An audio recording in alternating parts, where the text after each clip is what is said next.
سانحہ ساہیوال میں شہید کر دی جانے والی اریبہ کا آخری خط منظر عام پر آ گیا۔ خط میں اریبہ نے اپنی ناراض سہیلی کو مخاطب کیا تھا۔ سانحہ ساہیوال میں شہید کر دی جانے والی اریبہ کے خط منظر عام پر آنے کے بعد سہیلی کے نام لکھے گئے خط کے متن کے مطابق: ہیلو اقرا، تم کیسی ہو؟ امید ہے تم ٹھیک ہوگی۔ کل والی یہ بات نہیں تھی جو تم سمجھ رہی ہو۔ صحیح بات میں تم کو وقت آنے پر بتاؤں گی۔ تم سے ایسی امید نہیں تھی کہ ایسی بات کرو گی۔ یہ ہے وہ تحریر جو سانحہ ساہیوال میں سی ٹی ڈی کی گولیوں کا نشانہ بننے والی معصوم اریبہ نے اپنی سہیلی کو لکھا تھا۔ اس خط میں اریبہ نے اپنی ناراض سہیلی کو مخاطب کیا تھا۔ اریبہ نے اپنی سہیلی سے مزید کہا کہ اقرا پلیز جنت کو بھی منا لو، اسے بتاؤ کہ ایسی کوئی بات نہیں ہے۔ واضح رہے کہ اریبہ کی عمر 13 سال تھی، جسے سی ٹی ڈی کے اہلکاروں نے قومی شاہراہ پر اس کے والدین کے ہمراہ دہشت گرد قرار دے کر قتل کر دیا تھا۔ معاملے کی تحقیقات کے لیے جے آئی ٹی تشکیل دی جا چکی ہے، جبکہ آپریشن میں ملوث تمام پولیس اہلکار گرفتار کیے جا چکے ہیں۔ سانحہ ساہیوال میں قتل ہونے والی 14 سالہ لڑکی اریبہ کے اساتذہ کا کہنا ہے کہ اریبہ نہایت قابل اور ذہین طالبہ تھی، اسے کسی صورت میں بھلایا نہیں جا سکتا۔ اریبہ کی سہیلیوں نے میڈیا سے بات کرتے ہوئے مطالبہ کیا کہ حکومت ہماری سہیلی کے خاندان کو انصاف فراہم کرے۔ اریبہ کے ٹیچرز نے کہا کہ وہ ایک ذہین اور قابل بچی تھی۔ تکلیف دہ سانحہ کا سوچ کر بھی نیند اٹھ جاتی ہے۔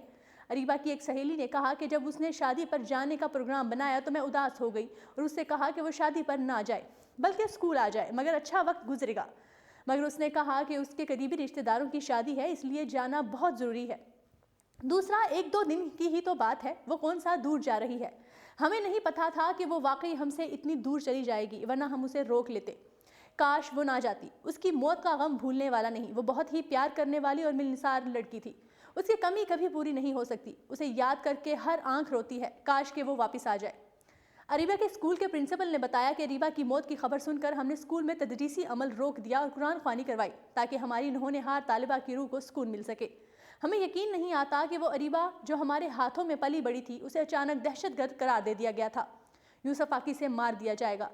اس واقعے کے ذمہ داروں کو کیفر کردار تک پہنچایا جانا ضروری ہے تاکہ مستقبل میں کسی اور خاندان کو اس طرح کے بے پناہ کرب سے نہ گزرنا پڑے۔ اریبہ کی ہلاکت کی خبر کے بعد اسکول کا ماحول بھی سوگوار ہے اور اس کی ہم جواتوں سمیت اساتذہ بھی کرب کی کیفیت میں مبتلا ہیں۔ وہ اسکول کی جانی مانی اور ہونہار طالبہ تھی اور کئی سرگرمیوں میں بڑھ چڑھ کر حصہ لیتی تھی۔ اگرچہ وہ اس دنیا سے جا چکی ہے، مگر ہماری یادوں میں ہمیشہ زندہ رہے گی۔